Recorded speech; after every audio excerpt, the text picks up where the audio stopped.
And we are live with a typo in my description, which is going to make me nuts, but I'll go correct it afterwards. So, welcome everyone. Happy Wisdom Wednesday. We are alternating Website Wednesday and Wisdom Wednesday. So, welcome, Teresa. Yeah, thank you so much. I love Wisdom Wednesdays. This is a good one because, Hmm. as a coach, I hear pretty much every day complaints about people's clients. And trust me, they're valid.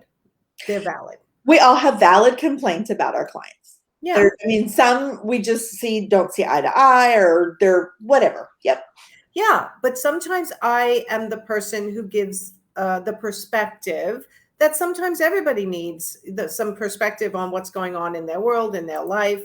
And I'll tell you, when it comes to difficult clients, what I consistently remind my clients of, and now I'm reminding everyone of these following three things. One, your clients are people too, Yeah. right? And they have good days and bad days and psychological baggage that we have to get better at as entrepreneurs who sell service, Hmm. specifically service. And yes, some of people also sell a product related to their service.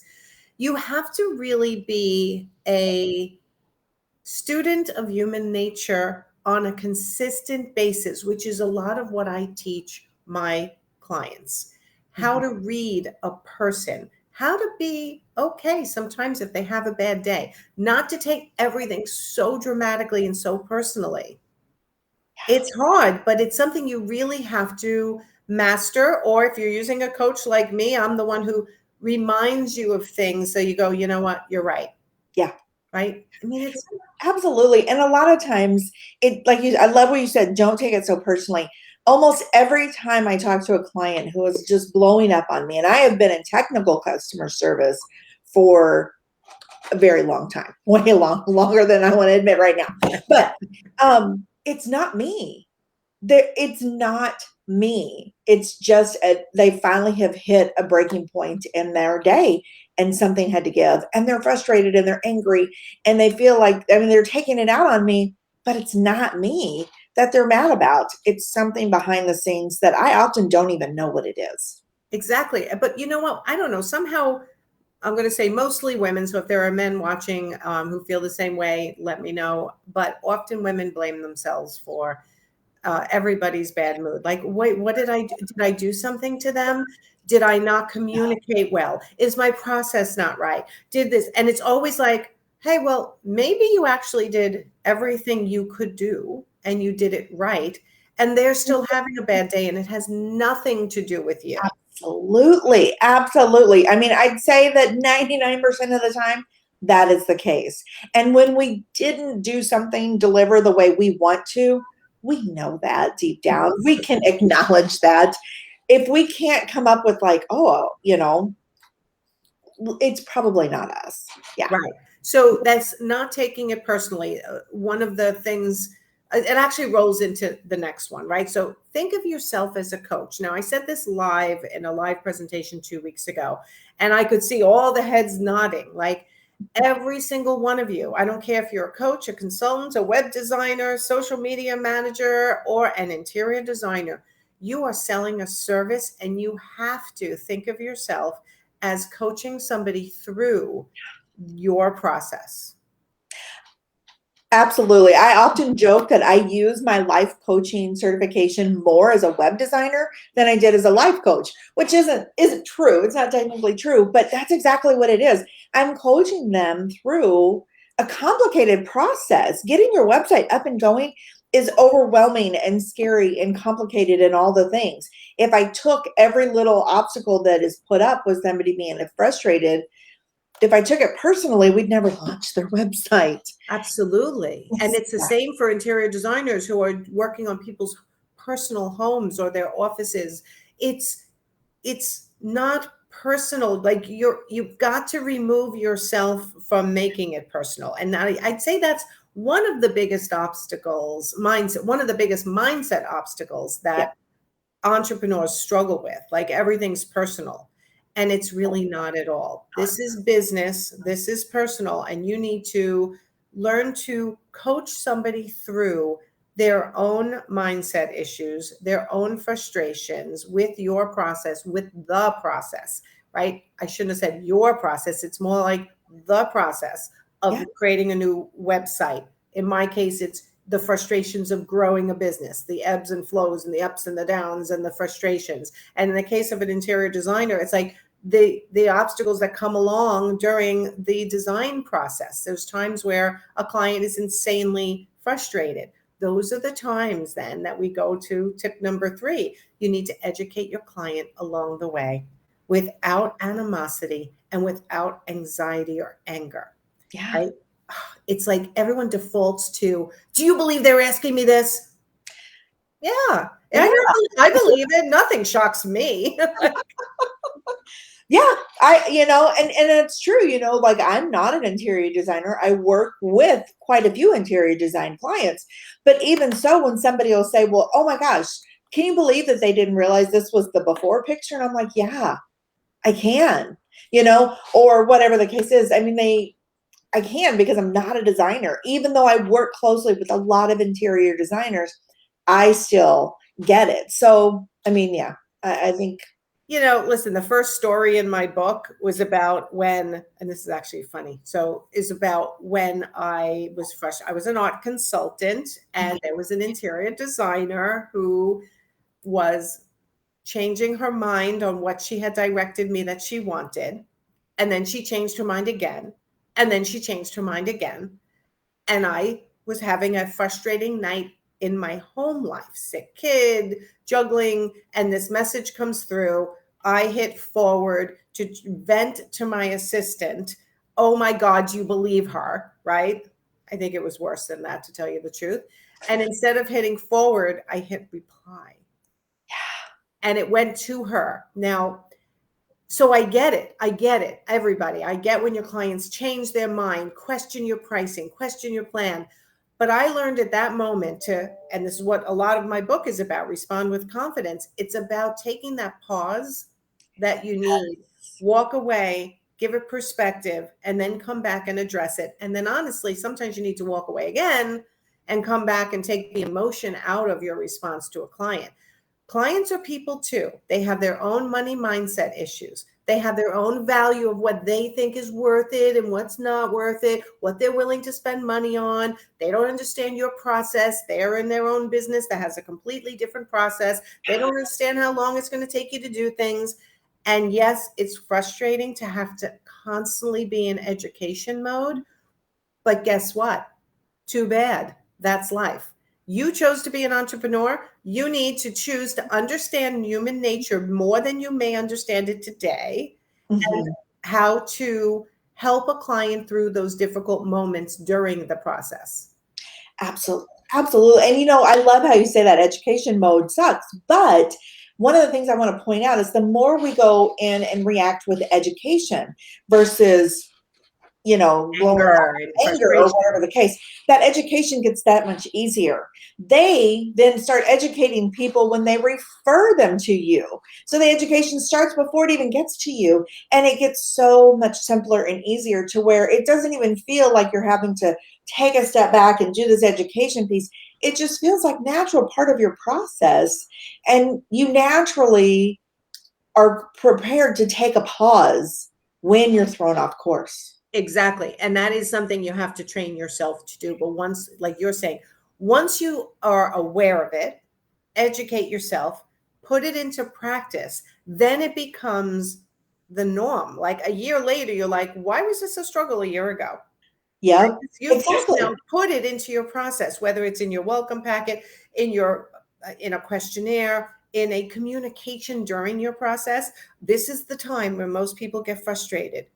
This is when I'm going to send a gift, or I'm going to send a reminder note, or I'm going to say, just a reminder, this is the stage we're in. You are going to feel frustration, and that's okay. That's normal during this stage. You will find your ways, but not if you just continue like a batting ram and go, every time a client questions me, I'm going to blah, blah, blah, I'm going to get angry and I'm going to respond. It's like, no, man down and think and help. And that just drains the energy that you need to work in your business. And again, I go back to the pause, and I think that's such a big thing. But the pause doesn't have to be 10 seconds or 5 minutes. The pause can be a day. That is a lesson that so many people have trouble with. And I honestly, so did I. I was always, when you first started working with me, I was like, I have to be super responsive all the time. And then I was like, you know what? I don't have to be super responsive all the time. My business model is that I am responsive, but I don't need to be super responsive, because then I'm training the client to know that they say jump, I say how high. Exactly. It's okay to set up that time and say, you know what? My email response time is between 10 and 11 on, each day. This can wait until tomorrow. Or Yes. whatever the case is, it's okay to structure our day and to take a longer pause if necessary. It will be okay.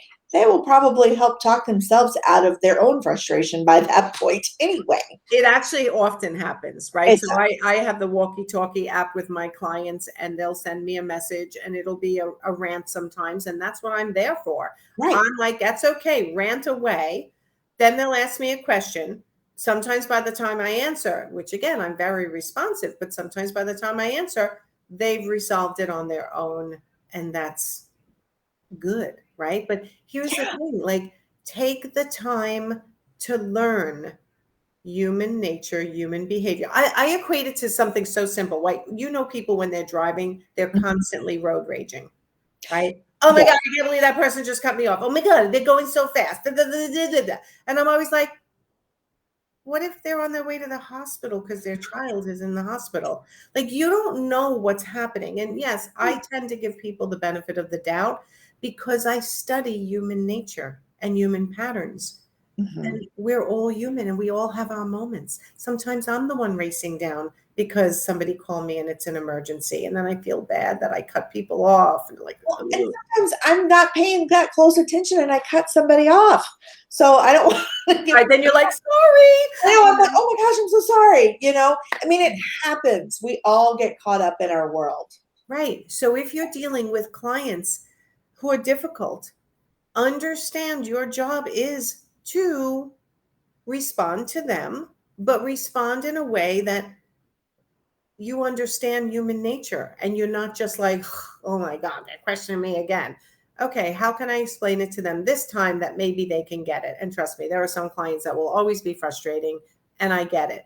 But what I'm talking about is when you, as the business owner, whoever's listening, live or on replay, you, as the business owner, are consistently in an agitated state because your clients are either asking questions, questioning your process, questioning your price, and you're constantly in a state of agitation.